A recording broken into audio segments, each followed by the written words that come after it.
我明明刚满18岁没死，子孙后辈却每天给我烧纸，而我不但没有生气，反而欣喜若狂。就在几天前，我点开了一款修仙模拟器的游戏，里面的古人便要奉我为老祖。我不仅可以把现实物品赐予他们，而小人献给我的祭品也能进入现实。可让我万万没想到，他们第一次献祭的祭品，差点让我吓成了海绵宝宝。起初我还以为这是一个普通的养成游戏。欢迎你，尊敬的玩家，这是您唯一流落在外的子孙，他正在向您祭拜，只为得到你的保佑。身为奴隶的他甚至没有姓氏，请为这个即将崛起的家族确立姓氏。开局这么惨的吗？整个宗族户口本上就一个人。稍微思索后，我还是按照游戏界面输入了一个姓氏。老祖宗显灵了，我姓郑，我终于有姓氏了。您的子孙感受到了您的存在，他为自己起名为郑大龙，香火加一。看着郑氏子孙欣喜若狂的样子，郑乾不知该笑还是该为他感动。而同时，游戏画面的右方出现一块界面，在列表成员上竟然还看到了族谱。修仙家族模拟器，意思是我只能看着家族养成吗？您的子孙正在祭祖，每10年一次大祭，祭品一堆黄纸烧成的灰，是否取出？要这玩意儿干嘛？你取消了祭品。此时画面上一股风吹过，黄纸烧成的灰随风而散，可郑家唯一的子孙却是慌了神。老祖宗息怒，不孝子孙太没用了，没能送上让您欢心的祭品。这次祭祖，您是否打算恩赐您的子孙？突然，游戏里面一模一样的香炉出现在眼前，甚至能够闻到里面刚刚烧过黄纸的烟火气味。郑乾傻眼地瞪着电脑屏幕，大脑在急速运转。现在这个世界本来就是修仙的世界，况且他还是一个穿越者，他已经见过太多奇怪的事情。难道这个祭品和恩赐两个选择能给我带来益处的渠道？通过恩赐，游戏里的子孙后代将会变得强大，他们就能获得在游戏世界里的珍贵物品，从而反哺自己，就能通过香炉获得祭品。所以现在我必须尽一切可能帮助郑大龙成长。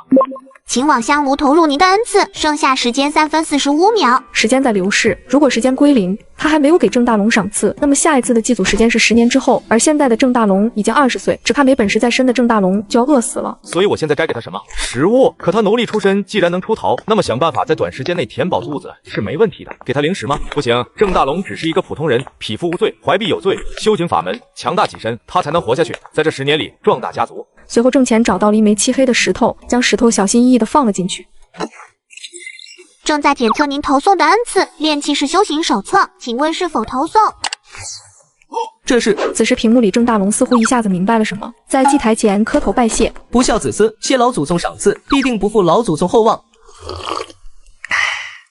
确实不能辜负我的厚望，快他妈活下来，恶狠狠的造娃，壮大宗族。很快，祭台消失，变成一个小木屋。随着时间的推移，在游戏里1年相当于现实的1小时。郑大龙居住的环境慢慢有了变化，屋子旁边的田地逐渐形成，外面的杆子上晾晒着肉，周围的树木也多了起来。祖宗保佑，我终于突破了。您的子孙郑大龙努力修习炼气士修行手册，终于成为了一名炼气七修士，香火加2。同样欣喜的还有郑乾，他从一段冗长的数据列表里找到了郑大龙的关键信息。特质发愤图强，虽然资质很差，但是比任何人都要努力。不愧是我的子孙，和我一样积极面对生活。随后郑乾将时间流速恢复到和现实一样，走到了客厅准备用餐。对了，主人，您的家族那边这个月的零食俸禄还没送来，我们账上已经没有多少零食了，需要我跟他们联系一下吗？打电话催一下，先打给老鬼，他是我们自己人，先看看是怎么回事。都联系了，老鬼没回，郑家其他人也没回。按理说，他们就算是想故意拖延我的零用钱，也不敢无视我。这样吧，你亲自去一趟8号洞府留下讯息，那里的秦叔叔每天都会外出，请他出去的时候帮忙问问。是，主人。吩咐完了之后，郑乾回到房间继续游戏。零花钱是零花钱，但现在这个巨大的机会摆在面前，只有认真对待修仙家族模拟器才是最重要的，其他事情都得靠边。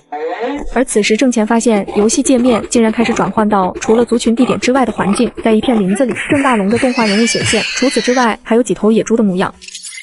特殊事件：子孙郑大龙因为与野猪战斗，遭遇了野猪王，身受轻伤。请问是否使用祖宗庇佑？1. 来自老祖的爱； 2. 重逢吧孩儿们； 3. 复活吧我的子孙。这什么乱七八糟的？郑乾挠了挠头，迅速点击查看。这好像是子孙遭遇敌人的时候，身为祖宗的我能够消耗香火使用的一些能力，而现在能动用的也只有来自老祖的爱，消耗2点香火就能轻微的替他疗伤。老祖宗有显灵了。郑大龙对祖宗的庇佑感恩戴德，香火加2。看着郑大龙又恢复了活泼乱跳的样子，终于松了一口气。这可是我唯一的子孙，郑大龙要是死了，那真是直接 game over。这就是当祖宗的感觉吗？随着时间缓缓流逝，郑大龙的木屋已经变成了石屋，外面的菜园开始发芽。也许是因为能够进山打猎的缘故，晾晒的肉干越来越多，甚至院子里还圈养了10几头猪。在第3年的时候，郑大龙成功突破炼气2层，在这期间，郑乾又获得4点香火。郑大龙入城贩卖兽皮，打算换些钱银，能够买点辅助修行的丹药。路遇一名农家女子，二人心生好感。你小子终于开窍了呀！快别好感了，直接洞房了再说。郑钱已经不担心女方是农家女还是富家女了，只要郑大龙能婚姻幸福就行，最好就是当场化身造娃达人，延续郑家香火。很快画面一转，屏幕里郑大龙已经牵着一个姑娘家的手，回到了家门院子的祭台前。不孝子孙郑大龙今日与徐家村徐翠花成亲，恳请老祖宗庇佑。庇佑必须大大地庇佑。当即郑钱耗费了2点香火，使用了来自老祖的爱。老祖宗有显灵了，谢老祖宗成全。今日郑大龙大婚，香火加4。到了晚上，郑大龙领着媳妇回到了房间，开启了造娃模式。郑钱看着画面，比自己要入洞房还要兴奋。今晚肯定是个不眠夜，造娃吧我的孩子，狠狠地造娃，让这个世界看看咱们郑家人的雄风。我明明刚满18岁没死，子孙后辈却每天给我烧纸，而我不但没有生气，反而欣喜若狂。就在几天前，我点开了一款修仙模拟器的游戏，里面的古人便要奉我为老祖。我不仅可以把现实物品赐予他们，而小人献给我的祭品也能进入现实。就在我以为宗族会日渐强大之时，郑大龙却领着一家人在我面前嚎啕大哭，好像犯了什么错一样。在他身旁的徐翠花则是抱着刚出生的婴儿，神情低落。不孝子孙辜负了老祖宗期望，这次没能诞下男丁，请老祖宗宽恕。什么意思？重男轻女吗？原来就在刚才，在游戏世界里，徐翠花5年内连续生产了2名婴儿，大儿子郑耀祖，二女儿郑耀清。因为古代重男轻女的思想，郑大龙才会如此。只要子孙后代能为家族谋福，生男生女都一样，重男轻女和重女轻男都要不得。随后，郑钱使用了来自老祖的爱，消耗了2点香火。郑大龙似乎明白了什么意思，这次的叩拜则显得有些惶恐。老祖宗息怒，大龙明白了，只要是咱们郑家的孩子，孩儿都会疼爱，谢老祖宗赐福要轻。时间已经到了第8年，自从有了孩子之后，郑家也有了长足的变化。郑大龙修缮了屋子，房子也大了不少，还多开了几亩良田。而且在这期间，郑大龙猎杀了野猪林的所有野猪，获得特制野猪杀手。而此时的郑耀祖虽然才3岁，也许是经常吃肉的原因，身体要比普通的孩子更壮实。郑大龙甚至给了他一柄木剑，让他从小练剑。而郑耀清虽然才1岁，可对修炼并没有太大的兴趣，反而经常朝着菜园子爬，满脸好奇地看着郑大龙灌溉农田。而另一边，郑翠花才刚生孩子不久，年初的时候又显怀了。祖宗保佑，不孝子孙郑大龙携妻子前来叩拜，感谢老祖宗再赐下一子。谢老祖宗，老祖宗果然时刻在关注住我这不孝子孙。老祖宗放心，有您保佑，我媳妇儿肯定还能生更多的孩子，光大我郑家。随着家里的孩子越来越多，野猪林已经再也没有小动物，猪肉也吃腻了。他决定到远一点的地方找别的吃食。很快，郑大龙来到了一个叫做银铁林的地方。瞧瞧，多负责任的孩子！郑大龙与妖兽铁林马战斗，伤了铁林马，追赶了3天3夜，终于将铁林马抓住。而此时，郑大龙在铁林马乞求的目光中，看出了铁林马心生人性，故而放走了铁林马，然后默默地把手伸到了背篓上，却不曾想，看着郑大龙举起的弓，铁林马顿时心怀感恩，随后成为了郑大龙的坐骑，回到了郑家。在拥有一只妖兽之后，郑大龙特意建了一个马棚，而没过多久，郑家再次迎来了喜讯，徐翠花成功诞下一子，起名郑耀铁，这让郑钱乐开了花。3个孩子了，照郑大龙的生育能力，迟早能生一个足球队，直接去为国足争光。郑大龙一家又来到了祖宗牌位前，感恩戴德。这次出生的郑耀铁资质也还行，金灵根42，火灵根51，也不知道这小子在娘胎里吃了什么，刚出生就有了特质，骨骼壮大，还把郑大龙的头发拽下来了一根。老祖宗，你看到没有？我耀铁好大的力气，以后挑粪肯定是一把好手。随后，郑钱再次对子孙使用了来自老祖的爱。翠花看到了吗？老祖宗会保佑我们全家无病无灾。而此时让郑钱有些意外的是，游戏世界里的大旱天气持续了很久，就连房子旁边的田都受到了波及。郑家唯一的女儿郑耀清还捧着黄土大哭。时间很快就来到了第9年，大旱天气还没有结束。不过郑大龙早有准备，3个孩子和媳妇儿都没有因此而饿肚子。就在郑钱看着一家人慢慢发展，并且等待着10年一次的大祭，好让他使用恩赐的时候，他却紧紧皱起了眉头。特殊事件：大旱之年，庄稼枯竭，许多百姓都沦落为了盗匪。13名盗贼深夜里光顾了郑家。只见一名盗贼看到了铁林马，不识好歹的想要偷走铁林马，被铁林马一蹄子踹飞，动静激动了郑大龙，房间顿时灯火大亮。只见郑大龙手提柴刀从房间里冲了出来，朝着马厩外的盗匪举刀怒吼：“你们是神，竟敢私自闯进我的家！把你们的钱财和食物全部交出来，不然我们要你好看！”因为人数的原因，盗匪们略显嚣张，可很快他们就狂妄不起来了。10年的修行，郑大龙已经炼气4层，更何况长期在野猪林和银铁林的磨练，战斗力早已十分惊人。而此时马厩里的铁林马冲了出来，与此同时，徐翠花也展露了彪悍的性格，竟然也拿着菜刀从厨房冲了出来。郑耀祖则拿着武器跟在身后，来我们家偷东西，打死你们！随着一家子冲杀，还有一匹马在盗匪中乱窜。很快，这批盗匪败下阵来，在郑家门前跪了一地。别打了，大人饶命，我们再也不敢了。今天暂且饶了你们性命，你们要是再敢来，我就打断你们的腿。谢谢大人，我们再也不敢了。说完，盗匪们感恩戴德，转身准备离去。看着郑大龙善心大发的一幕，郑乾深深蹙起了眉头。在他看来，这次郑大龙放走盗匪的决定大错特错。这些盗匪不管是怎么来到郑家的，可现在是大旱之年，他们发现了郑家还有足够的粮食，肯定不会就此作罢。就算是郑大龙有足够的实力打败这些普通人，可他总有离开家出去狩猎的时候。3个孩子还没有长大，徐翠花也是稍微强壮些的女子，他们要是遭殃了怎么办？随后，郑乾鼠标缓缓移动到祖宗庇佑上，找到了一个技能——老祖宗的怒火。从祖宗牌位发出攻击，家族成员越多越强大，技能力量越强，消耗的香火越多。你使用了老祖宗的怒火，消耗20点香火。祭台上老祖宗的牌位光芒大绽，牌位浮空而起，在黑夜画出优美的紫色弧线，冲出了郑家的大门。老祖宗又显灵了，郑家人一下子跪在了地上，就连铁林马也学着郑大龙跪了下来。这是什么东西？好像是灵位。与此同时，那些盗匪也转过头来，惊奇地看着牌位。只见牌位向着最远的一个盗匪俯冲而去，牌位从盗匪的身体穿胸而过。不是说好了不杀我们吗？快跑啊！救命啊！我不想死！求求你放过我！郑乾皱着眉，他还在操纵鼠标，点击着胆敢逃跑的盗匪。既然这些家伙已经动了歪念头，那就必须以绝后患，否则斩草不除根，春风吹又生。转眼间，画面里也只剩下5名盗匪。郑乾的目光开始放在郑大龙身上。老祖宗的牌位停了。郑大龙左顾右盼，看样子似乎在犹豫什么。可没多久，他终于站起了身，握起了刚刚放下的刀。老祖宗发怒了，媳妇啊，我误了，杀光他们才能保护这个家，谢老祖宗教导。说完，大龙举着刀朝着盗匪们冲了过去。董事，这家伙悟性很足，这5名盗匪就给你去解决吧。祖宗令牌归位，郑大龙在妻子与孩子的面前杀光了所有的盗匪，而手拿着木剑的长子郑耀祖，本来还是懵懂的年纪，却淡定地看着这一切，小小的目光中竟还有几分崇敬。您的子孙解除了一次家族危机，获得香火12，获得战利品少量银两，破旧的衣服分叉。郑耀祖获得特质杀戮潜能，与敌人战斗时会变得更加疯狂，力量提升20%，对于攻击类术法武功的悟性提高5%。真没想到啊，郑耀祖只不过4岁的孩子，这样的潜能无疑是天生的杀手。在这一夜过后，郑家又恢复了以往的平静，在不断的发展下，食屋也越来越精美，成了一个面积不小的院子，甚至还专门搭建了修习术法武功的练功场地。最让郑乾意外的是，郑大龙在一次外出引铁林打猎的时候，运回了平整的石头，一块块在院子最显眼的地方堆砌起一个小小的庙宇，专门供奉老祖宗牌位，香火长明。郑大龙带着子孙后代专门为您搭建了祖庙，获得香火20。真是孝顺的孩子。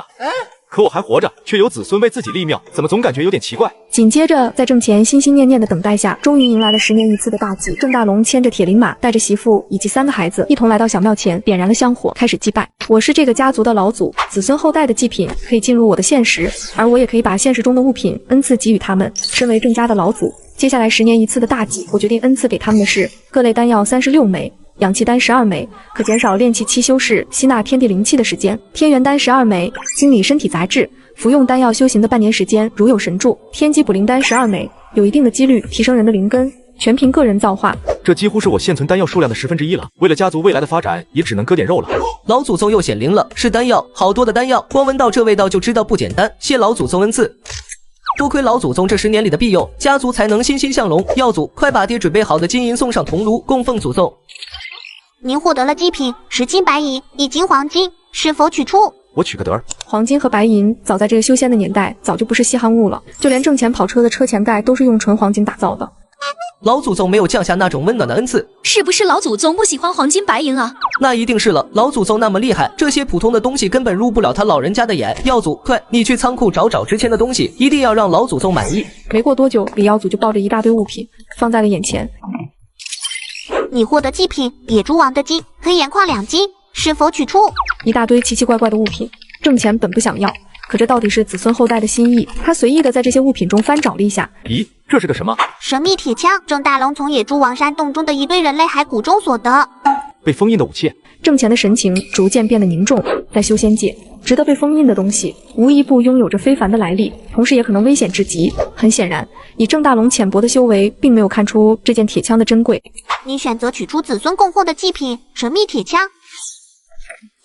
郑乾被长枪上隐隐可见的花纹吸引，那是一种用奇怪文字铭刻的花纹。他的手放在神秘长枪上，轻轻抚摸了一下，一股气浪在城墙平面上荡开，吹起了房间里物品。是否花费100万香火解除神秘长枪的封印？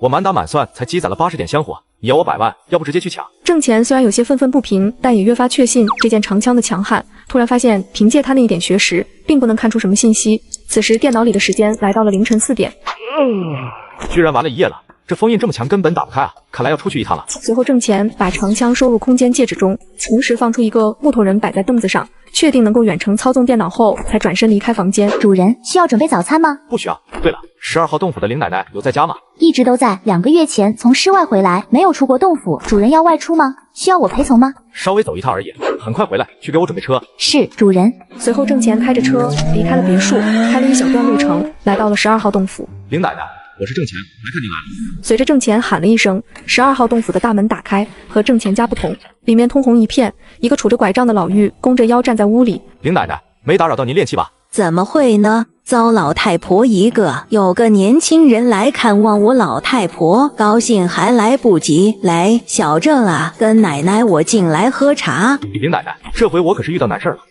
可是在学校里有哪个不长眼的小畜生欺负你了？还是家里的事？这倒没有，您知道的，我不爱惹事儿。郑乾也不拐弯抹角，手中空间戒指一闪，一杆长枪出现在眼前。林奶奶一瞧见长枪上的花纹，目光便一亮。就这玩意儿，一位朋友送的，左右看不出什么，就想起了林奶奶的本事。至少是件上品灵器，被封印的手段只能说是一般。你要是信我这糟老太婆的话，后天凌晨就能来拿。普天之下不信林奶奶，我还能信谁？又奉承了10分钟，郑乾这才将这神秘长枪留下，走出了12号洞府。防人之心不可无，也不知这个林奶奶面对惊世之宝会不会起了贪念之心，还是去找找陈大爷，让他提点一下。陈大爷，醒醒啊，我这儿有事出去一趟。少爷呀，这一大早就出来了，是发生什么事了吗？也没什么事，就是找到了一件被封印的武器，送去了12号洞府的林奶奶那，让她给看看。走的时候忘了问林奶奶，我的东西什么时候能好？大爷您巡逻的时候帮我问问呗。这没什么问题，你放心，他人很好，你给他的是什么东西，到时候都会给你送回去。就为这事你也用不着一大早出去呀。还不是家里的事儿。我们郑家家主在异域战场阵亡了，几位长老带着大批人马去异域报仇。这不，新任家主上位，真不是个东西，把我的零花钱都给扣了，就怕再过阵子连饭都吃不起了。这可了不得，你可得快点处理啊！这种事情82号洞府的韩先生懂，你去他的律所问问，说不定他能帮忙。谢谢了陈大爷，我这就去问。我家月仙中午焖红烧肉，回来的时候我让月仙给您带一份。好说好说。很快，郑乾驱车来到一栋高楼下，随后在律师所里待了2个小时才出来。看来还是得打官司啊！没想到竟然会碰到这样的事，新上任的家主竟然以权谋私，直接将我的零花钱全给了他自己的孩子。嘿，真是倒霉！忽然，天空中响起破空之声，天空中多名身穿西装的律师正遇见破空而行。隐隐约约间，郑乾听到了云层中传来的声音：向我们公司的其他人传音，韩老板有列，围堵郑家。你去找周长，告诉他郑家家主涉嫌杀人，不，涉嫌勾结异域同族。问问老李有没有我们的客户，请他们准备准备。老板有件事跟他们商量一下，不要问为什么，问就是老李可能过几天有人会死，我们有生意要做。你说这阵仗是去抄家吗？放屁！我们当然是去打官司，我们是正经律所。看这阵势，应该是去帮忙打官司了。有这些心怀正义的律师在，估计拿回零花钱的事是稳妥的，终于能安心打游戏了。郑乾悬着的心放了下来，满脸舒缓地朝着家的方向赶去。在外奔波5个小时，而游戏里的时间已经过了5年。此时行动列表新增了许多信息。徐翠花成功诞下一女，起名郑耀文。郑耀祖10岁，因为丹药改善资质的原因，木灵根达到了62，修为也直达炼气3层。郑耀清8岁，虽然资质差了点，使用了天机补灵丹，获得了一种特质植物亲和，天生对植物种植有敏锐的直觉，种植和培养植物的时候成功率大大提升。虽然依旧处在大旱之年，但也许是郑耀清在的原因，菜园子竟然没有受到影响，植物茁壮成长。郑耀铁也已经到了6岁。虽然是杂灵根，但也是炼气1层修士。而徐翠花由于年纪大了的原因，5年内并没有再次显怀。这倒是问题不大，人家都已经生了4个了，简直就是大功臣。郑乾将鼠标移动到成员列表郑大龙内项的时候，眉头瞬间拧紧了。经过5年修行，已经达到了炼气6层的郑大龙，此时正躺在床上，一条腿缠上了主板，用白色布条稳固。郑大龙重伤状态。郑大龙在前往长林镇贩卖妖兽材料，途中路遇纨绔策马疾驰，救下即将被撞倒的孩童。长林胡家的少爷见郑大龙身手不凡，故而招揽，可郑大龙以抚养子女为由，婉言拒绝，却遭常威记恨，派出炼气8层高手将郑大龙重伤。居然敢对我精心培养了15年的大宝贝下死手，你给我等着！男人只是在鼠标上动动手指头，下一秒重伤在床的郑大龙可以肉眼可见的速度恢复，没半会儿就已经可以下床。原来郑前刚刚消耗了100点香火，使用了一发老祖宗的拥抱，与之前来自老祖的爱相比，这个技能要更加强大，甚至能够治疗内伤。老祖宗显灵了，我完好如初了。谢祖宗救命之恩，老祖宗请放心，大龙终有一天会带着郑家所有人报今日之耻。哼，这个仇必须报。5年前我们面对一群盗匪，照样能赶尽杀绝，这次常家也不会是例外。冷静点，孩子，我已经打听过了，常家有一个筑基老祖，活了100多年，现在的我们根本不是他们的对手。哥哥，娘亲说的对，现在不是冲动行事的时候。爹，你快好起来，难道我们就这么算了吗？孩子们不用为爹担心，君子报仇10年不晚，只要我们郑家子孙努力成长，终有一天会让他们常家人付出代价。看着子孙们斗志盎然，郑前又给郑大龙来了一发来自老祖的爱。虽然遇到了危机，可郑家族人将会更加努力，他们感受到了您的鼓励，香火加30。郑前内心很是欣慰，而此时成员列表里有一个小红点引起了他的注意。复仇的怒火，修炼速度提升20%，直到有足够的实力复仇才会结束。这样的 buff 似乎是经历了某种特殊事件才会出现。努力修行，奋斗吧，我的子孙们。随后郑前查看这次的事件是否给家族成员产生别的特质，可惜的是并没有。不过在看到正耀祖的时候却是愣了一下。此时的正耀祖练功十分刻苦狠辣，渐渐充满杀气，喊在一块石板上，甚至还劈出了一个深刻的必杀字。没错，郑家的子孙就是要有这样的态度。而此时在一片陌生的海域上，来自新时代的蓝星历史科考队正在探查1000年前灵气复苏的原因，以及寻找那些淹没在千万年前尘封在这颗星球的历史。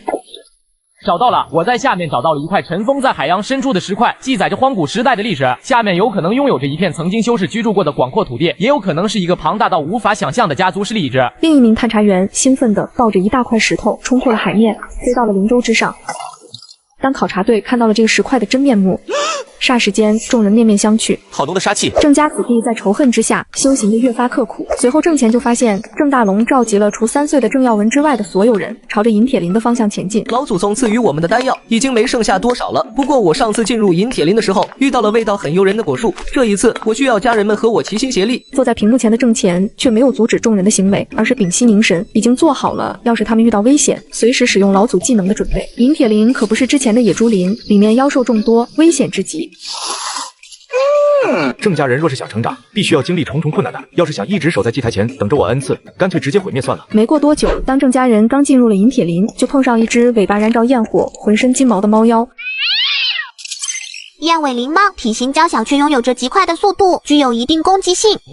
郑前有些惊奇，虽然蓝星也有妖兽的存在，可也仅限在学校的教程上，现实里却没有见过这样的种类。6岁的李耀铁在弯弓搭箭，箭矢破空声响起，只见燕尾灵猫几个闪躲过，回首龇牙的叫了起来。听着声音似乎骂得很脏，可下一秒他就骂不出来了。在他逃跑的方向，徐翠花和郑耀清母女2人抓着一张棕色的大网，从2棵树旁窜出，迎面将奔逃的燕尾灵猫罩住。他们的身上抹着灰，看来是用来掩盖气味的。等到一家人围在一起，居高临下盯着燕尾灵猫的时候，燕尾灵猫骂得更脏了。捕捉一只普通妖兽，燕尾灵猫，它愤怒地瞪着郑家所有的人。不过在受到徐翠花的投喂和抚摸之后，它微不可察地露出一丝舒坦的神情。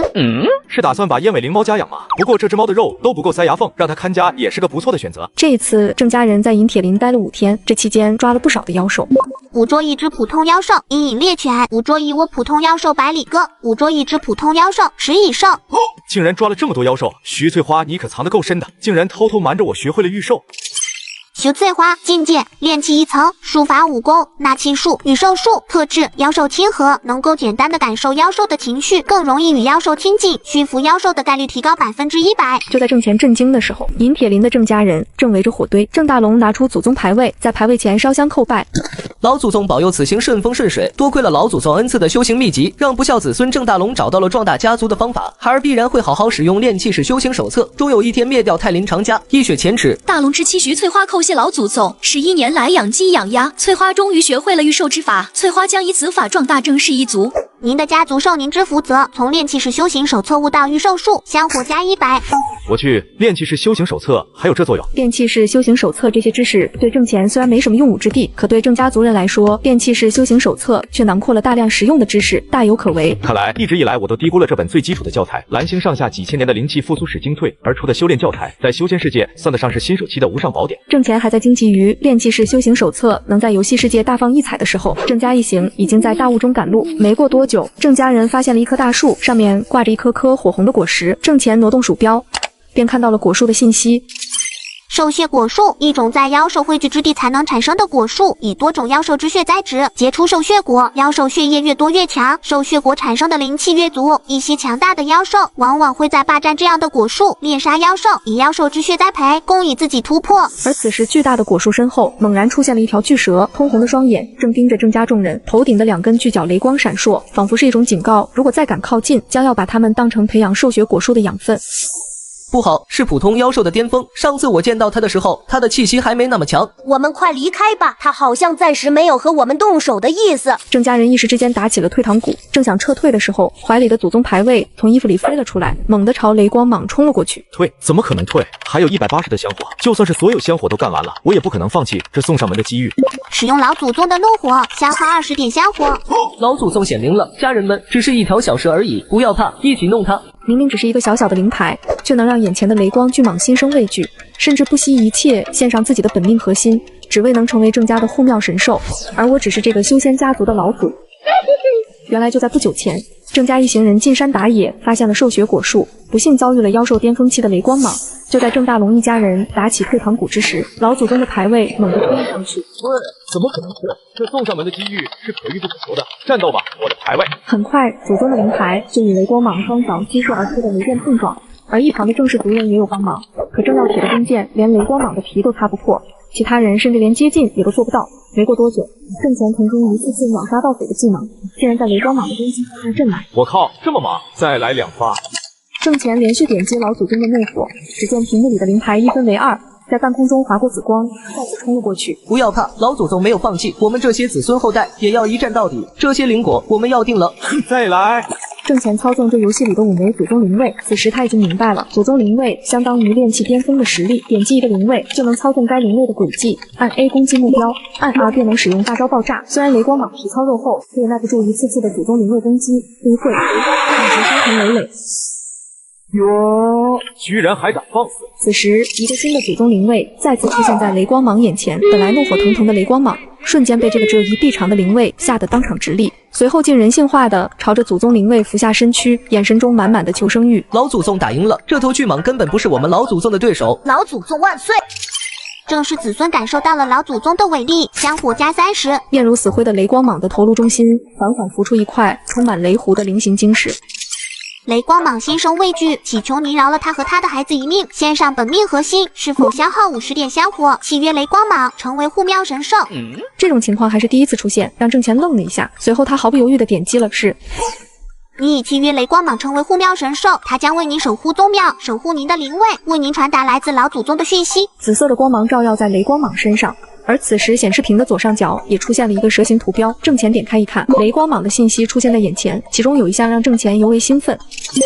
请输入您想传达的信息。我居然能和郑氏子孙对话了。紧接着，郑乾迫不及待地试验了一下，当即传达。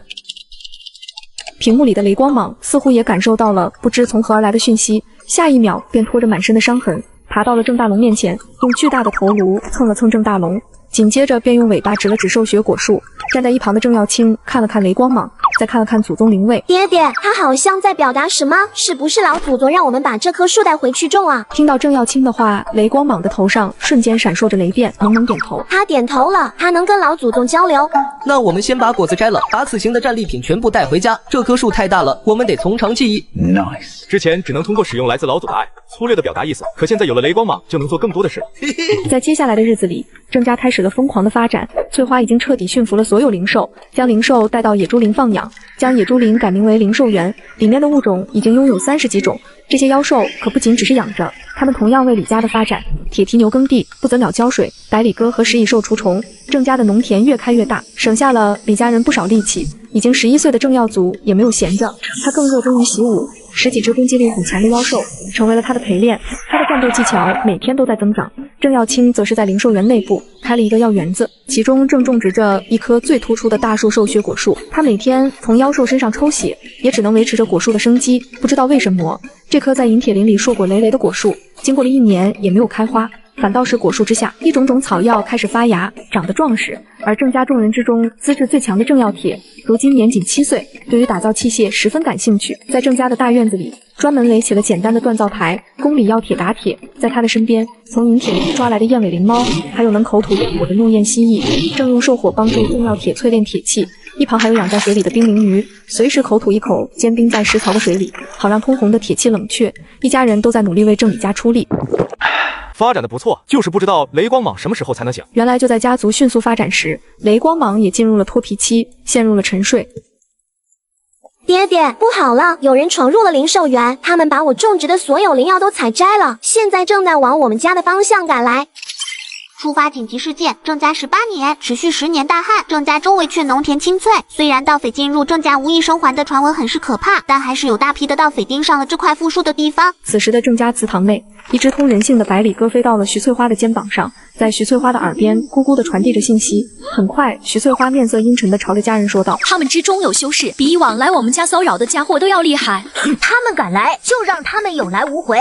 祖宗保佑我郑家族人。”怎么这么多人？坐在屏幕前的郑乾本来没把这次入侵事件当回事儿，毕竟之前也发生过不少这样的事儿，因灾荒之年饿疯的难民而已，根本不成威胁。可是这一次，只见屏幕上的郑氏家族驻地上出现了密密麻麻的红点，就算是灾民，这也太多了吧？郑乾看着这些满脸是血，手里还拿着粪叉、木棒当武器的灾民，头皮一麻。不过让郑乾欣慰的是，郑家众人并没有害怕，而是在第一时间进入备战状态。老祖宗请放心，只要我郑家还有1人，就无人能踏入宗祠堂一步。随着树影摇晃，很快一个个衣履蹒跚的难民从树林里窜出，饿疯的难民像是没看到郑大龙众人一般，他们的目光全部盯在了郑大龙身后的院子，那里有一大片青葱之地，长满了粮食，在粮食的旁边还有着一大片栅栏，里面圈养着大量肥硕的牲畜，中央有一块大石头，一个扎着双马尾的小女娃娃坐于其上，手捧书卷，传来了朗朗读书声。我有良田千百亩，一草一木皆辛苦，敌寇入来他家土，而今只可为狼虎，何苦何苦。郑耀文清脆的小奶音在这片刻的寂静中尤为清脆，可他童真的声音却没能让这些饿疯的灾民心生任何恻隐。粮食是粮食，谁都别跟我抢，我要吃肉，吃肉啊！他们只有一个大人和几个孩子，这些全是我们的，不要抢！灾民们瞬间爆发出了极快的速度，朝着郑家驻地冲去。然而他们得到的却不是粮食，一股狂风吹过，郑大龙左右2把大砍刀横劈而出，径直将冲在最前面的灾民拦腰斩断。这是我家，你们想要粮食，我可以施舍你们，但是谁要是敢跨过这一条道，死掉的人就是他的下场。随着郑大龙话音落下，跟随了郑大龙多年的铁灵马拉着早已经准备好的一车的粮食丢到了灾民的面前。是粮食，太好了，我娃终于有东西吃了。谢谢大老爷的馈赠。是粮食，大家快抢啊！就在那些难民哄抢粮食时，人群中忽然出现了一批修士。你们在干什么？我们这么多人，吃完了这顿，下一顿吃什么？你们看看他们的田地，再看看他们养的牲畜，省着吃至少还能吃1个月。还有他们的家里，也极有可能藏着大量的粮食，夺走他们的地盘，我们甚至多能活1年。人类的贪婪是无穷无尽的。随着这名修士的话，大多数哄抢的灾民已经停下了手中的动作，流着口水望着郑家的田地和牲畜。大人说的对，他现在能给我们这一车粮食，他家就可能有10车，他肯定把粮食都藏起来了。哼，你有那么多粮食，凭什么只给我们这么一点？为什么不把那些牲畜也给我们？灾民们愤怒地朝郑大龙质问，这一声声质问让正在喝水的郑乾差点没把杯子掐碎。我给你。女孩将准备好的竹筒绑在了一只巨鹰的脚上，紧接着又让它驮着一个大大的包袱，然后她像青蛙一样的趴在上面，直向天空。下一秒，女孩打开包袱，没过多久，空中就会出现一种黑色的灰尘，朝着人群中洒去，落在了灾民的身上。与此同时，巨鹰紧接着倒出一种不明液体，被沾染的灾民皮肤就会冒出了黑烟，瞬间倒地而亡。原来这就是郑耀清研究出来的毒药，多年来一直徘徊在灵药里，郑家没人比郑耀清更有药材。而另外一边，祖宗牌位光芒大战，猛然朝着那批修士冲去。这是什么古怪的法器？下一秒，牌位缓松一动，血光如注。老祖宗神威！郑大龙瞧见老祖宗发怒，不再迟疑，闭目低头，真气将周边的灰尘荡开，左右双刀划过，斩出刀气，再次将冲过防线的灾民拦腰砍断。我给过你们机会，你们不珍惜，那就别怪我无情。而徐翠花则操控着一群妖兽在人群中横冲直撞，妖兽匆匆之时遗落的灾民将会面对郑耀的毫不留情。郑耀铁年纪小，却不乏战力。怒火蜥蜴艰难地拉着小车，车光上尽是弓箭，3秒一支箭。正要铁这个本来就力气不小的小铁匠，就像一个移动炮台。别伤我，我知道错了，救命啊！我再也不敢了，求求你们饶了我吧！此时屏幕前的正前操纵排位杀死了12名修士，就停止了手中的动作，看着正是族人杀戮。最开始时紧张的心终于松懈了下来。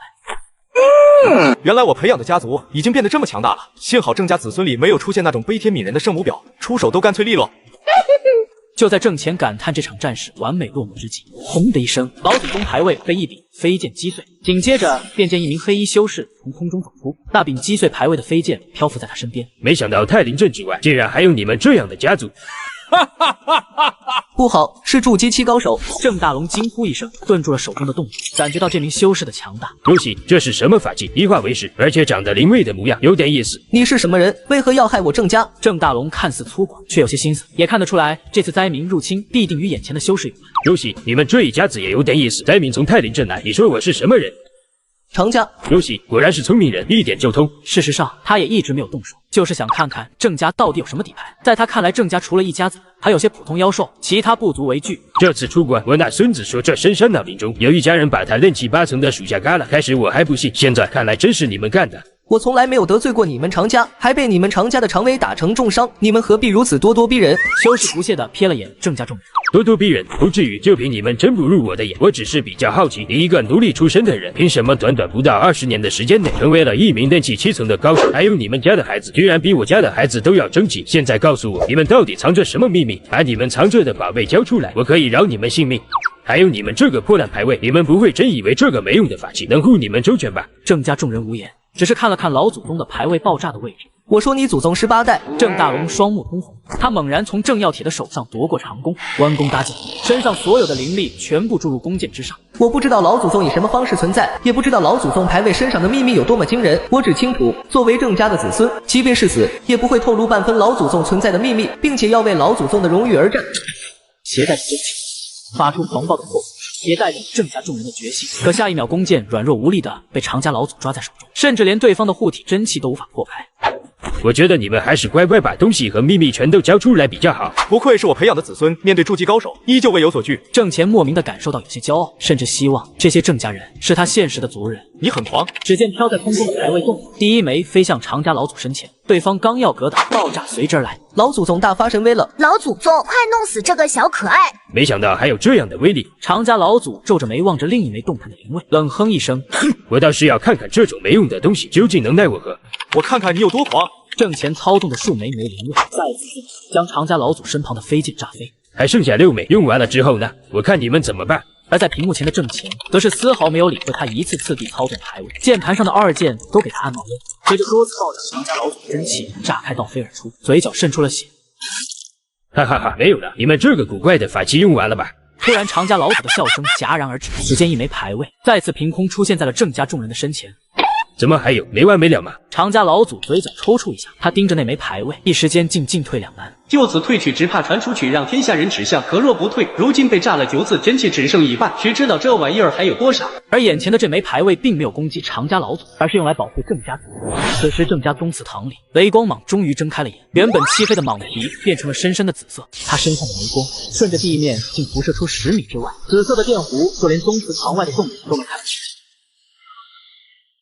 这是什么逼动静？常家老祖惊恐地望着郑家宗祠堂的方向，在那里有一种让他感受到压迫的气息。快点离开此处！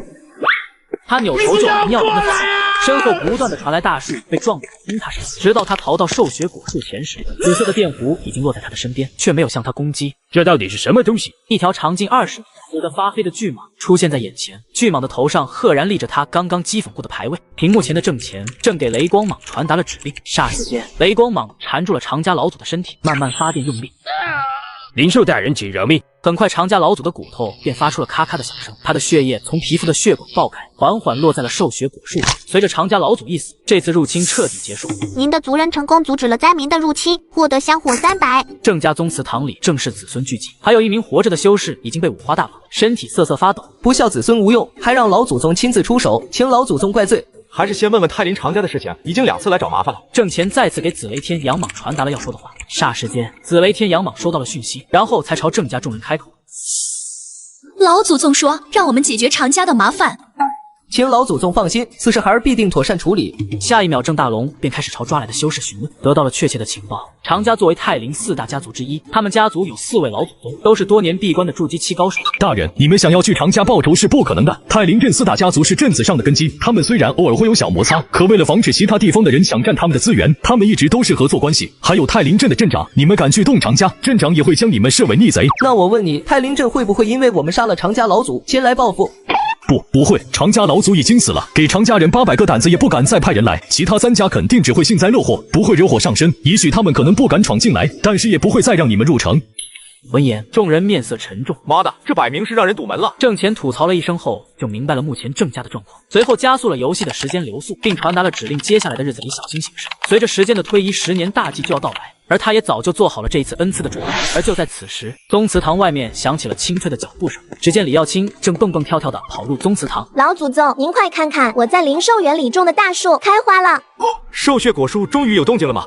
男人在打游戏时发现一件恐怖的事情，屏幕里干枯的果树竟结起了一朵朵鲜红的花朵。下一秒，他兴奋地点开了果树的信息面板。当看到状态信息时，郑乾震惊的连话都说不出来。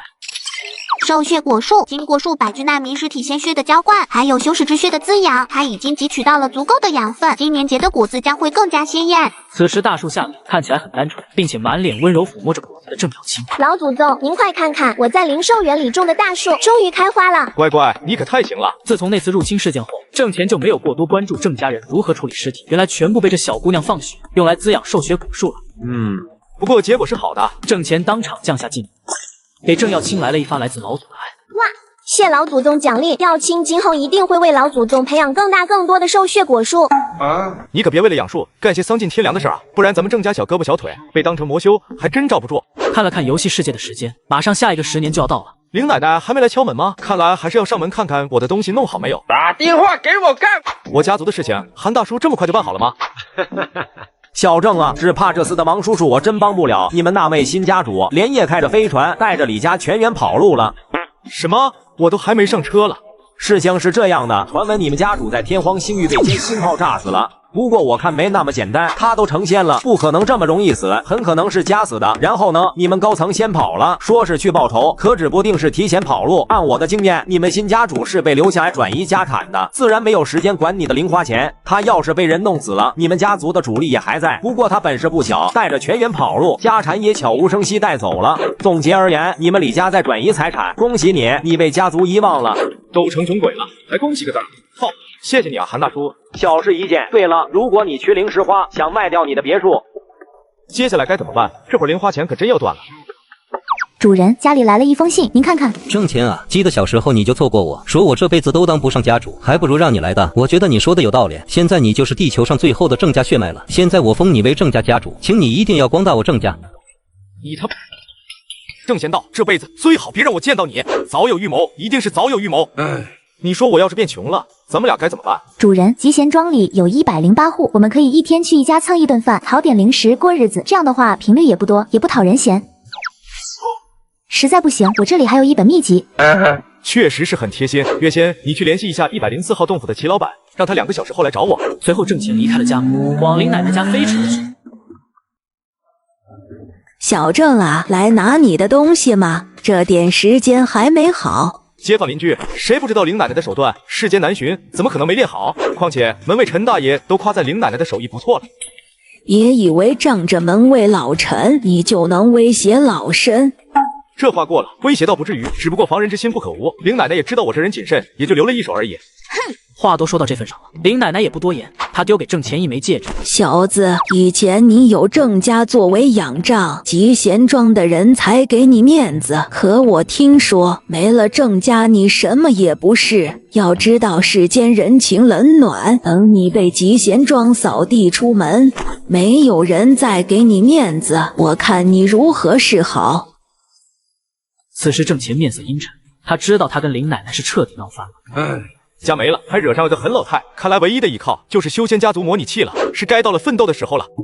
郑家的发展愈发迅猛，那些村民也形成了战力，甚至其中还产出了2个修士。一支由村民组成的20人士兵队正在村庄里巡逻。郑家庇护的灾民形成了一个初具规模的村庄，名为木叶村。村民们受到郑家的庇护，并且供奉郑家，获得香火200。卧槽！我才出去了一会儿，已经发展成了这样子吗？郑乾喜出望外，按照自己当初的选择没有错。很快，郑家也迎来了10年一次的大祭。您的子孙为您准备好了祭品，一阶兽血果50枚，百里鸽幼崽共5个一只。检测到百里鸽幼崽属于活物，请问是否消耗10点香火取出？果然能够取出来。很快，50枚兽血果出现在眼前。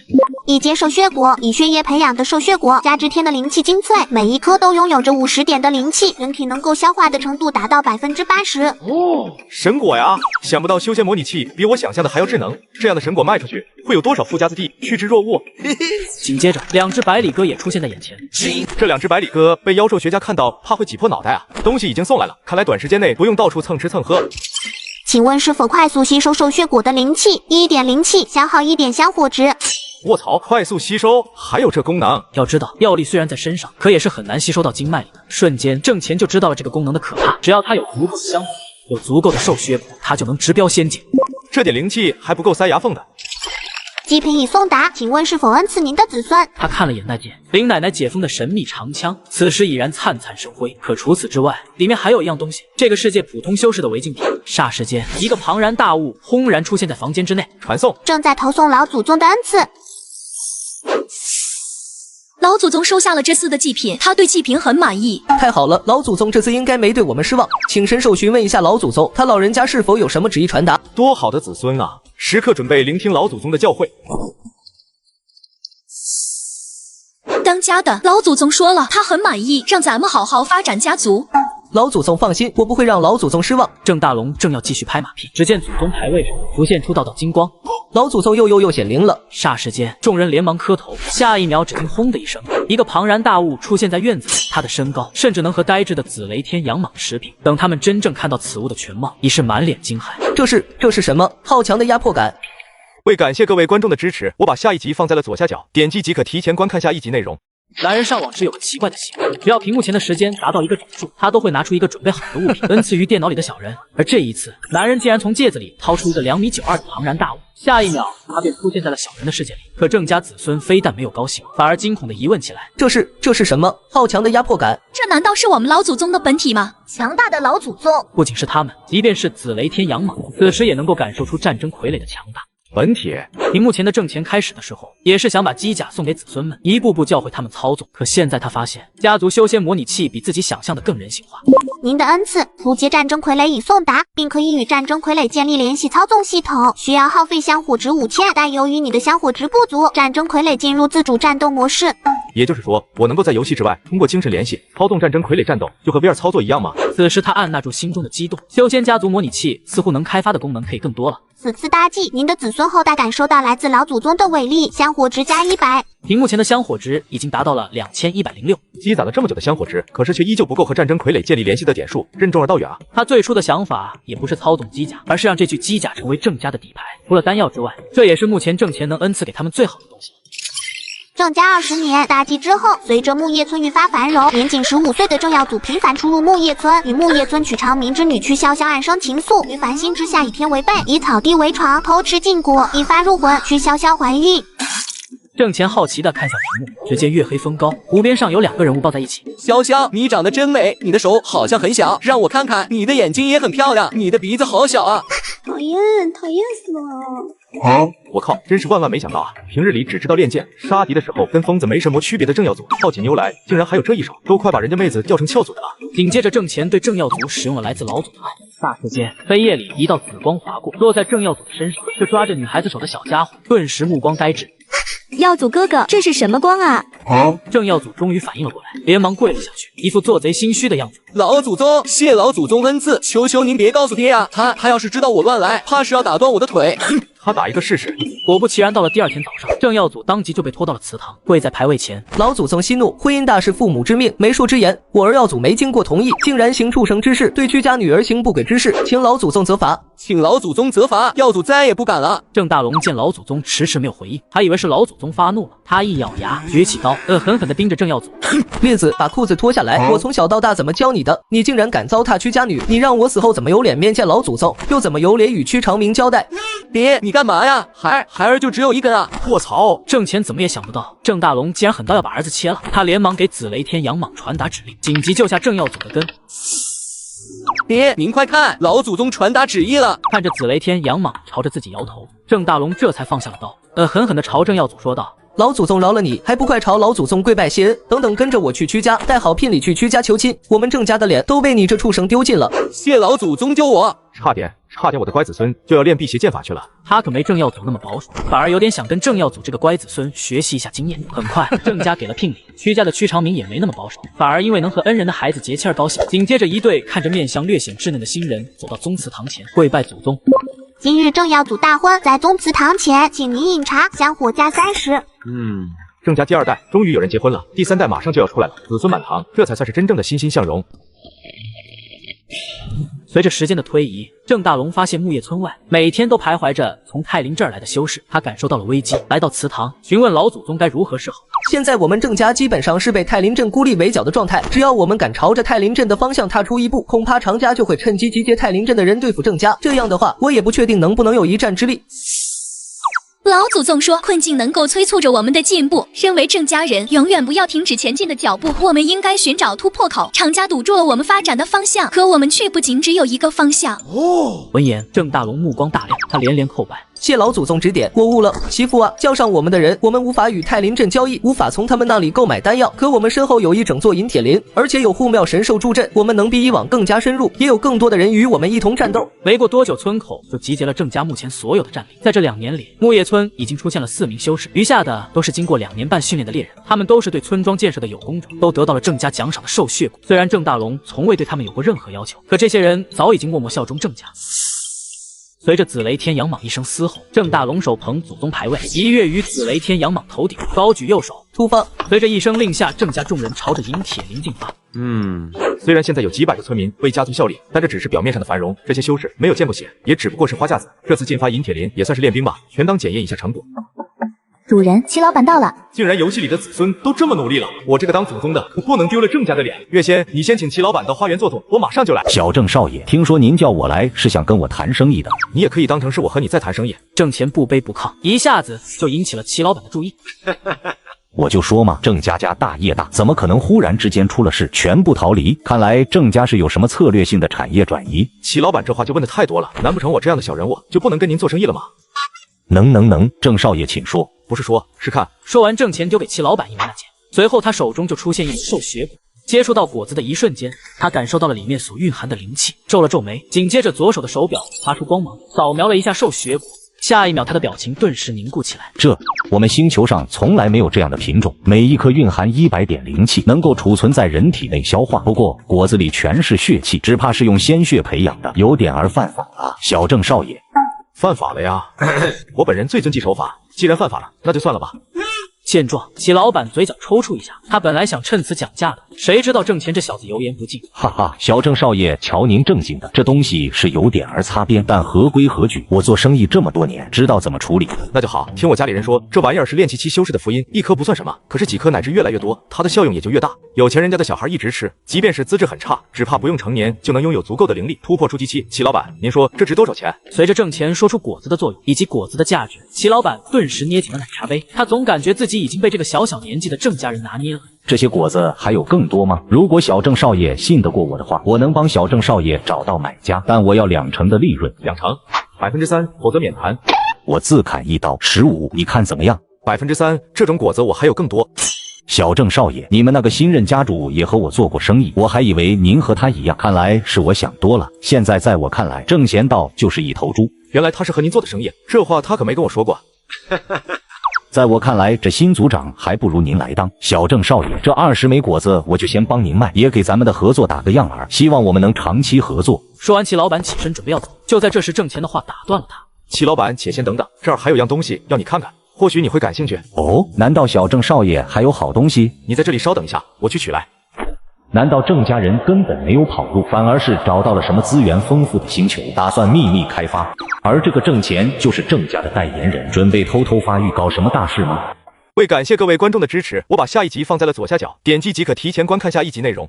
我明明刚满18岁没死，子孙后辈却每天给我烧纸，而我不但没有生气，反而欣喜若狂。就在几天前，我点开了一款修仙模拟器的游戏，里面的古人便要奉我为老祖。我不仅可以把现实物品赐予他们，而小人献给我的祭品也能进入现实。就在此时，郑乾从裤兜里掏出一个带刺的鸟巢。沙发上的胖子见状，伸出手臂，紧接着手表发出一道光芒，对着鸟巢全方位的扫描。没过多久，他的表情逐渐变得精彩。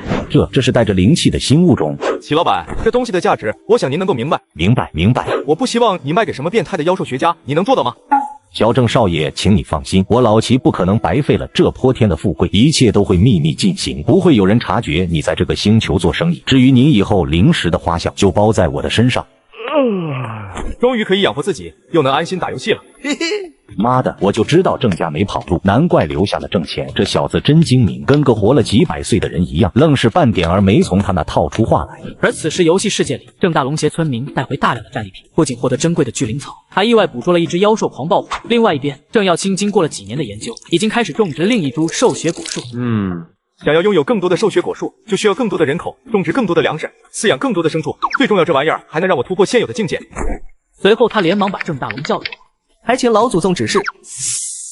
当家的老祖宗有令，我们需要更多的人口，这样我们才能拥有人口，种植更多的田地，用我的御兽术饲养更多灵兽。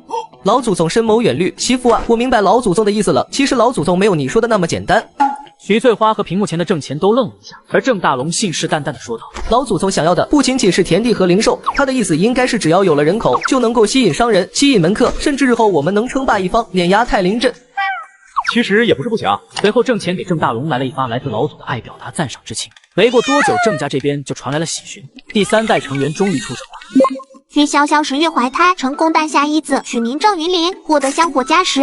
整个木叶村的人大摆宴席，为郑家贺喜。刚出生的郑云林不仅比郑家所有人都要优秀，而且还拥有3灵根。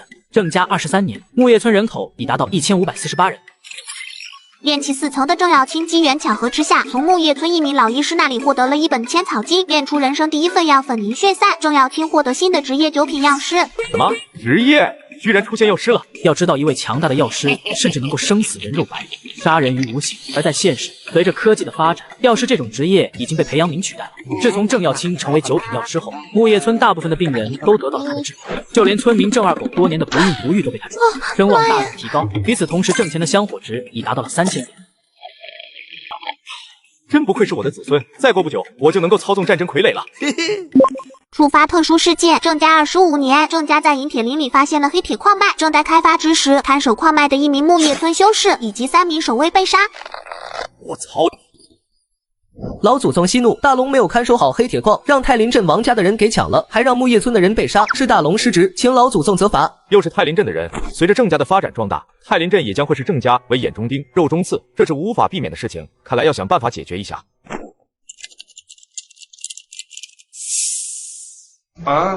谈生意。在徐翠花的翻译下，郑大龙明白了郑乾的意思和许多细节，目光也越来越明亮。谢老祖宗明示，大龙这就去。郑大龙刚走出门口，就看到在黑铁矿牺牲的亲属已经跪倒在郑家门外，哭声一片。这些年来，我们郑家一直庇护着木叶村，我也希望木叶村能够永远地快乐安康。可这世间事总是事与愿违，我们无法确定哪一天会有什么人给我们带来灾难与噩耗。我郑大龙向你们保证，无论是谁，他们都会付出无法承受的代价。在郑大龙的保证下，所有木叶村的人都感受到了郑家的威严，拉拢了几乎所有人的人心，声望提高，获得香火100。这家伙越来越有上位者的样子。游戏里的时间过得很快，不一会，地图上的木叶村外出现了13个白点。在前往木叶村郑家驻地的路上，前方一老者，一中年，正是王家族长王朝元，及王家闭关多年的3长老。没想到这么短的时间里，郑家就发展成了这个样子。只是拥有一个能杀死常家老祖的高手罢了，他们的底蕴差着呢。稍后要提高警惕，我怕他们设伏，毕竟我们在黑铁矿里杀了他们的人。郑家再怎么蠢，也不可能为了区区一个炼气1层和3个普通人与我们为敌。郑家刚刚起步，已经与常家有仇，他们目前根本不敢接近太灵镇办理。按照我的猜想，他们的家主郑大龙恐怕是要通过这次的事情和我们王家建立交易，甚至想要和我们一起开发黑铁矿也说不定。3长老，这对我们来说同样是一个机会。太林镇已经不再需要4大家族，如果能够利用郑家铲除常家，我们再邀请郑家入驻太林镇，然后慢慢蚕食郑家。很快，王家众人来到了郑家驻地，然而却没有看到郑家人的迎接。只见硕大的厅内整整齐齐放着4口棺材。光彩不好，我们被骗了。郑家这些疯子根本没想和我们谈生意，他们是想杀了我们。卑鄙无耻！他们难道不在乎家族的声望吗？以后谁还敢来郑家？怎么会有人用这种下作的伎俩？一时间，王家众人惊慌失措，就连一直胜券在握的王朝元也面色发黑。他万万没想到，郑家人只是单纯的想要把他们引过来，为区区一个炼气期和3个普通人报仇。混账东西！好，我们分开逃。回去之后马上集结4大家族，一举毁掉整个郑家。达到了筑基中期的3长老也感觉到了一丝危机，没有多言，朝着一个方向逃去。这老家伙不知用的什么身法，如幻影一般急速往银铁林的方向逃跑。没多久，郑大龙带着紫雷天阳蟒各自的去了。你们疯了吗？敢对我们王家动手，整座太灵镇都会与你们郑家为敌，你们将举步维艰。我家老祖宗有点好奇，你们招惹我们的时候早干嘛去了？就为了一个炼气期，3个普通人值得吗？普通人？你们果然和常家一丘之貉。几年前他们利用灾民试探我们郑家，现在你们王家也没把普通人的命当回事。曾几何时，你们的祖先也是普通人。既然你们忘了，那就把你们送去地府，好好问问你们的祖先。随着紫雷天阳蟒一声怒吼，天空雷鸣闪烁，突然间一道电闪从天而降，一瞬间把3长老化为尘埃。哈哈哈！王家族长就这么些胆子，也不怕被人笑掉大牙，敢来我们郑家，还以为你有什么本事，看来你是纯粹的蠢。蠢也就算了，难道连面对我和我姐这2个炼气5层的修士都不敢吗？王朝元机遇吐血，这还真差点给他说破防了。可他不敢停下，他清楚的知道这2个废物敢如此追击，绝不是他们赶着寻死，而是郑家人要对付他的另一个陷阱。这样骂都不回头的吗？郑乾皱起眉头，此时游戏界面里出现了一个机器人图标，正在释放战争傀儡。霎时间，郑耀清手中的空间戒指闪过亮光，天空中猛然出现巨大的机甲，爆发出耀眼的焰雾，挥动着战争傀儡浮空。这是什么？为感谢各位观众的支持，我把下一集放在了左下角，点击即可提前观看下一集内容。拍过高达的人都飞弹身手真的很。对于一个会使剑的穿越机甲来说，在古代达人那是屡见不鲜，被他光剑劈一下的还算好，不是很痛。但是被这玩意儿打一下，那可能连渣都不剩。面对这种爆裂性的武器，那可是在强如金钟罩的法器都招架，就连4大家族之一的老祖王朝元都震惊不已。不好！下一刻，战争傀儡手持光剑于天空一闪而过，王朝元的拦腰裂开的2截身体从烟尘中朝着地面落下。这就是老祖宗的伟力吗？恭喜您，郑家带领所属势力击杀了来犯的敌人，获得香火200。这也算是入侵的敌人吗？看着一大笔香火进账，还有爆一地的装备，郑乾深感舒坦。难怪别人都说战争才是获得财富最快速度的方式。随着时间的推移，直到郑家26年，太灵镇也没敢再来侵犯，家族众人发展的特别顺利。而此时郑家的病秧子郑耀文，经过这么多年，依旧没有修炼出半分灵气。小文，你的身体不好，好好休养，没必要为家里的事情烦恼。姐姐这里藏了一颗兽血果，好妹妹吃了它，等突破了炼气期，身体也就好了。不可以的，姐姐，我现在修的是天地利人之道，读的也是圣人之书，身体就是一座圣堂。我听说了，当代文圣只吃五谷杂粮，等感悟了，也就自然而然的突破了。唉，这天底下有多少文修？妹妹，我们家有资源，你走简单些的路子为好。郑耀文还是摇了摇头，大有不撞南墙心不死的意思。原来要去做修文啊，怪不得这小姑娘干脆就没有修行，也没有吃丹药和资源。但在我的认知里，文修屈指可数，但愿她能成吧。打电话给我干嘛嘛都？小郑少爷，好消息啊！您的血果找到了买家，3000枚灵石。对了，如果您对我的效率和我卖出去的价格满意，接下来还有更大的生意，那么我建议您能找个办法将以后的进账洗干净，否则您明白的，您一个学生多出来这么多进账，总是会引起别人怀疑的。20枚果子就进账3000枚灵石，如果按一天能够得到100枚兽血果来算的话，想到巨大的数额，郑乾心头直跳，可他表面上还是有些镇定，声音平淡的说道：“这次的交易很满意，至于灵石的事情，好说。”而另外一边，经过多年的发展，已经让郑家整体的实力再次提升了一个度。如今木叶村的人口已经达到了3000，今年我的卫队又能多出30人。大哥，不能再多了，您有150人的卫队，已经足够维持木叶村的秩序，您继续扩张，只会造成我们的资源不足。妹妹，你说我们现在该如何是好？别闭关突破筑基期去了，我才知道原来管理一个家族这么难。这半年除了练兵，半点有用的事情都没做。大哥想要做出成绩吗？也许我们该去问问老祖了，拜见老祖宗，启禀老祖宗。孩儿有一个大胆的想法，想向老祖宗请示。看来这2个家伙有想法呀。郑乾也挺好奇，这么久了，一直都是他在指挥郑家人怎么做，还是第一次有人向自己提出想法。既然我们无法继续开发银铁林，也许我们该换一个方向，和太灵镇做生意也不错。毕竟这些年来，我们囤积着大量的兽皮，在银铁林里采摘了许多无用的灵药，都堆满了仓库。跟太灵镇做生意啊？我们何尝王两家有血仇，可并非无法和另外两家交易。都说太林镇4大家族戮力同心，可他们终究不是一家人，因为多年大旱的原因，另外2个家族都各有麻烦。我们可以设法与他们进行交易，设计4大家族产生裂痕，到时太林镇的联盟不攻自破，我们就能报仇雪恨。郑乾猛拍大腿，郑耀文虽然毫无战力，可他的智慧却不比一个筑基7差。可接下来郑耀文的话让郑乾抽搐了一下，这一切都是阳谋。接下来最好是我们派人暗中杀掉他们的子嗣，栽赃嫁祸，没有了子孙后代，而我们将不费一兵一卒称霸太林镇，没有了修士的存在，混乱和死亡将会降临太林镇，4万平民将会逐渐在这大旱之年死去，我们将会得到大量的尸体，用来供养兽血果树。郑乾觉得自己也有缺德的时候，但是现在看着郑耀文他释然了。而此时屏幕上的时间已经来到第30个年头，马上下一次的大计就要开始了，看来要准备一下这次的恩赐。玩了一天的郑乾正想活动一下筋骨，屏幕里的祠堂中再次出现了郑耀文的身影。老祖宗，耀文不才，已得到陈家信任。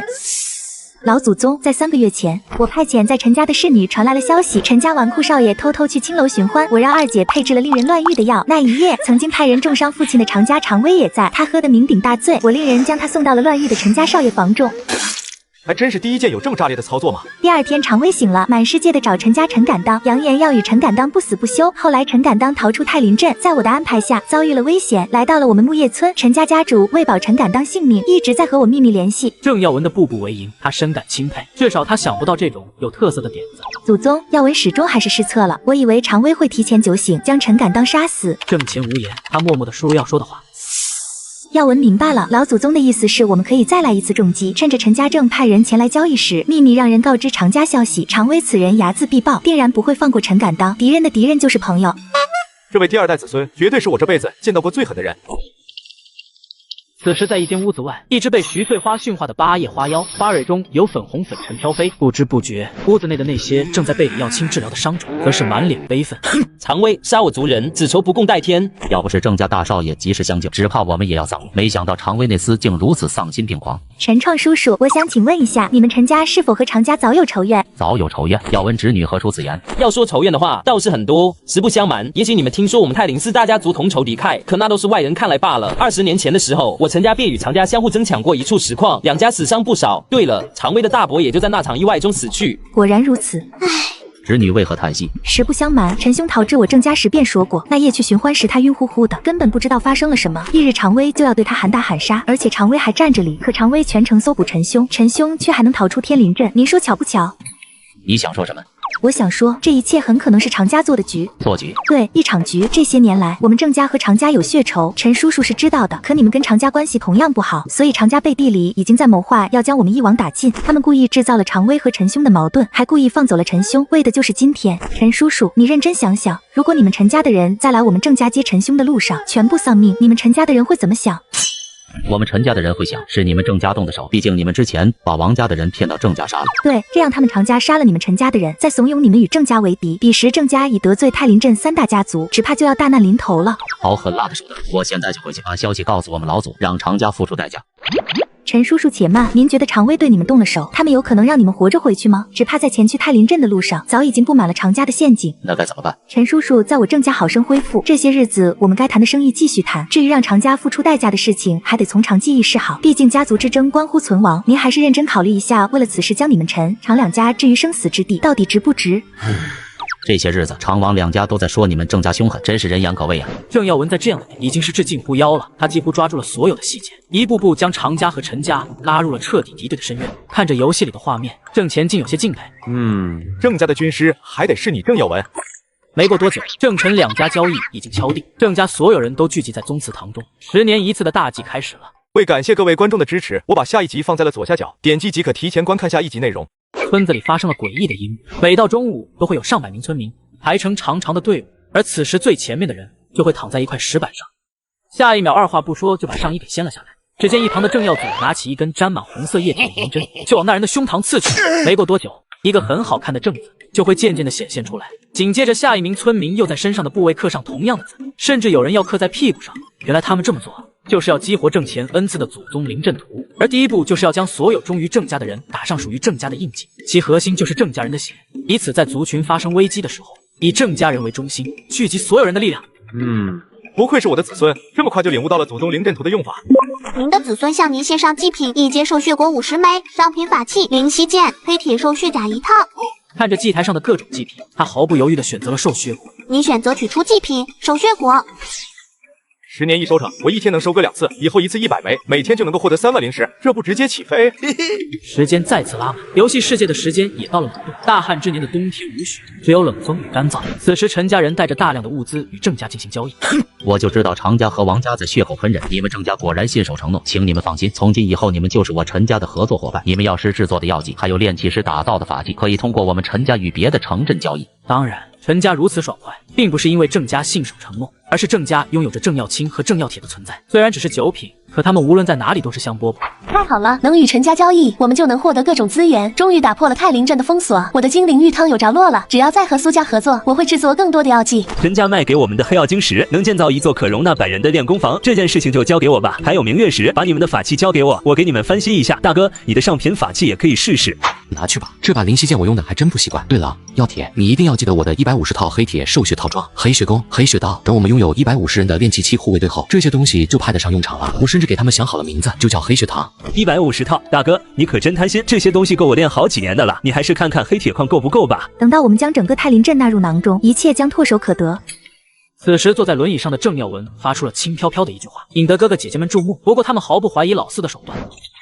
恭喜您，您的子孙获得了大量的资源，他们知道是有您的首肯。郑耀文才实施了计划，达成了与陈家的交易，他们愈发对您敬佩，获得香火100。接下来的日子里，郑家又开始了热火朝天的发展，所有郑家的人聚集在一起，他们焦急等待着什么。随着一声婴儿的啼哭，所有人脸上露出了开心的表情。曲筱绡10月怀胎，成功诞下一子，取名郑云彬。武系杂灵根，最厉害的火灵根也才达到48点的数值啊，这资质也太差了吧。然而游戏画面里让郑乾有些意外的是，郑云彬才刚出生，郑耀祖在房间里抱着孩子，却看也不看刚刚生产的曲筱绡一眼。郑家其他人也同样，偶尔瞥向曲筱绡的时候，神情玩味，乃至是有些厌恶。耀祖，孩子，让我抱抱孩子。曲筱绡，这些年来我对你很好，可是你一而再再而三从我郑家中饱私囊，甚至是偷取我们宝库的灵药，乃至是兽血果给你弟弟和父亲云彬生下后，我们就再也不是夫妻，你也和我们郑家没有了关系。念及夫妻情分，从今以后你们能在木叶村居住，受我庇护，也能见云林和云彬。我不希望他们没有了母亲，可你记得，我饶你们性命已经是天大的恩情，只希望你们曲家人安分守己。耀祖，给我个机会，我会改，我再也不敢了。大哥已经给过你很多机会了。郑耀文摩挲着轮椅的把手，面无表情说道：你们曲家人真以为做这些事能逃得过我的眼睛吗？可是你们做的太过分了。我们郑家可以接受平庸，却无法接受背叛和欺骗。侄儿，你长大了，也应该知道事情的真相。郑云林哽咽的呢喃了一声，依旧低着头，满眼通红。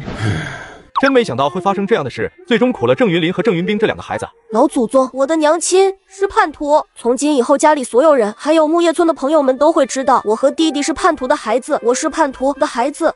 郑云林获得特质屈辱的自证，心境负10%。为了摆脱屈辱，他将比任何人更加努力，也会将心中的屈辱作为内心的底线，修行速度提升20%。看着郑云林身上的特质，郑乾也不知道怎么安慰他，随即只能使用来自老祖的爱，降下温暖的光，安抚郑云林。谢谢老祖宗。漆黑的夜里，脆弱的灵魂依偎着紫雷天仰蟒沉睡了过去。时间过得很快，郑家已经来到了第31个年。10年大旱结束，天公作美，降下一场大雨，整个大地焕发了新生。这20几年的大旱终于要结束了吗？长达3年闭关，郑大龙狐有所悟，成功筑基，成为筑基初期修士，获得香火100。成了，老祖宗愚笨子孙郑大龙终于成了。密室里突破筑基的郑大龙4肢百骸，五脏六腑，所有的杂质都被清理，灵气打通了任督二脉，已经51岁，如今像个30岁的坚毅中年人。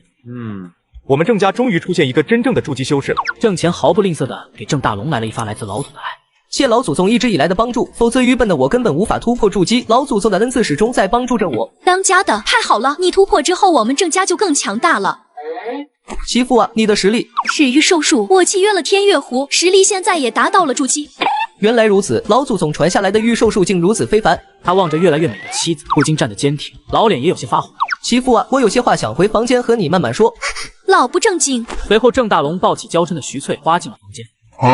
你们2个再在我面前秀恩爱，小心我把你们分开埋，一个埋南极，一个埋北极。而此时电脑右上角的香火值发生了变化，终于够了。他点击了一下战争傀儡的图标，屏幕里弹出了他翘首以盼的方框。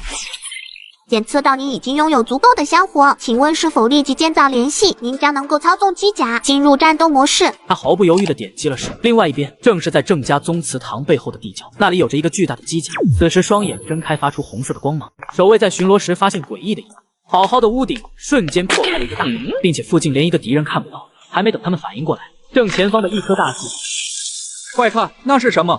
不好，这东西的气机好足，足有12丈高，足以比你假丹之境。而此时天空中是由钢骨铸造而成的怪物，正一套一套的通过王家防御大阵。快去通知老祖，把这怪物打下来。我倒要看看你们能防多久，有多少灵石可以消耗。而狼们，老祖宗已经动手，他在替我们打破泰林镇的陷阱，做好准备，生死存亡的时候到了。就在这时，2名老主携3名修士御剑而行，顷刻就将战争傀儡包围。没想到一个区区的乡野之家，竟然有操纵这等傀儡的手段，难怪有底气来我王家，还独自前来，也不只是你自信，还是太过狂妄。王家人将战争傀儡包围后，很快就已经发动了攻击。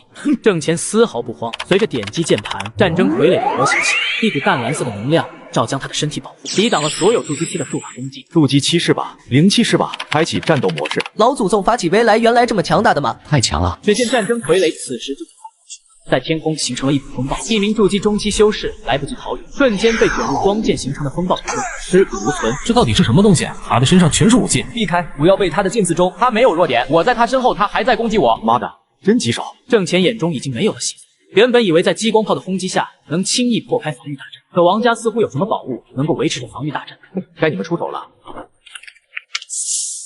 得到命令的紫雷天阳猛携带着郑家众多修士朝着太阳镇冲去，突然一根长枪破而出，拦住了紫雷天阳猛的去路。200年未动手，今日老夫就让你这孽畜好好看看我常家宗老尤魏老也。下一刻，常家老祖。天啊！护庙神兽和常家老祖之间的战斗竟不相上下，也不知要打多久。而另一边，战争傀儡还在不断的激光炮攻击，不多时，常家的防御法阵彻底被郑乾轰开。战争傀儡和紫雷天阳蟒已经拖住了他们的部分高手，接下来全靠你们了。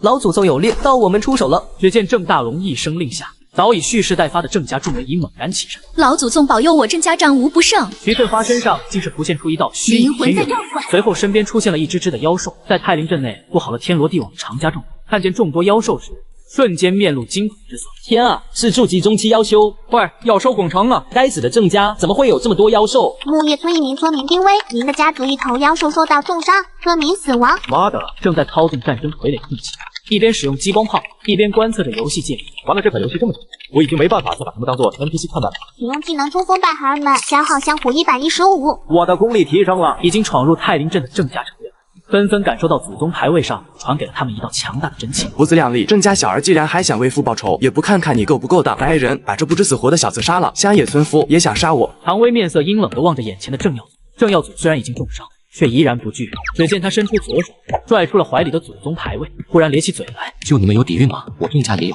随着一声大吼，祖宗灵位竟然泛起阵阵绿光，身上的伤势以肉眼可见的速度恢复。消耗100点香火，使用老祖宗的拥抱恢复郑耀祖伤势。今日拿你人头报家父显死之仇。不多时，在郑乾不断使用老祖宗的拥抱和激光炮下，战局瞬间一变。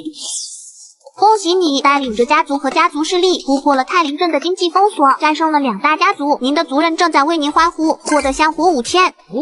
赢了。您获得了战利品下品法器速击枪，您获得了丹药典籍1本，您获得了枪灵阵法图1本。您的家族占领了金矿2座，您的家族占领了天青石矿1座，获得灵鱼壶，发现可提升人体真气的食材。眼前的战利品让郑乾看花了眼，而另外一边所有人都已经回到了郑家驻地。此时的郑大龙正安抚死去的木叶村村民，只要郑家还在一天，就会庇护整个木叶村。从这一刻开始，所有木叶村新出生的孩子都能得到修行者的指导，获得更多的农田和资源，乃至是得到灵药的种子。老祖宗在您老人家没显灵的1年里，耀文不负老祖宗所托，已经彻底掌控了泰林镇。正是一族10年一次大祭开始。匆匆已过20年，当年孩儿孤身至此，落地生根，是老祖宗给了孩儿立身之本。我郑家遇过天灾大旱，贼人入我屋舍，是老祖宗一次次的助我等子孙避灾避难。昔日泰林王常2家欺我辱我，到我郑家山野村夫，是老祖宗让我等知道，我等子孙从不落于人。如今郑家欣欣向荣，孩儿携子孙后代来给老祖宗您行礼了。您的子孙向您献上祭品，您获得了兽血果100枚，您获得了黑玉断续刀10份，您获得了金灵伞30份，请问是否取出？看着身旁的充满年代气息的铜炉，郑乾毫不犹豫地选择了是。很快，整间房子里都是郑家送上的祭品。就在他准备清点祭品时，角落里的一颗黑色宝珠发出了剧烈的光芒，一下子就把郑乾吸了进去。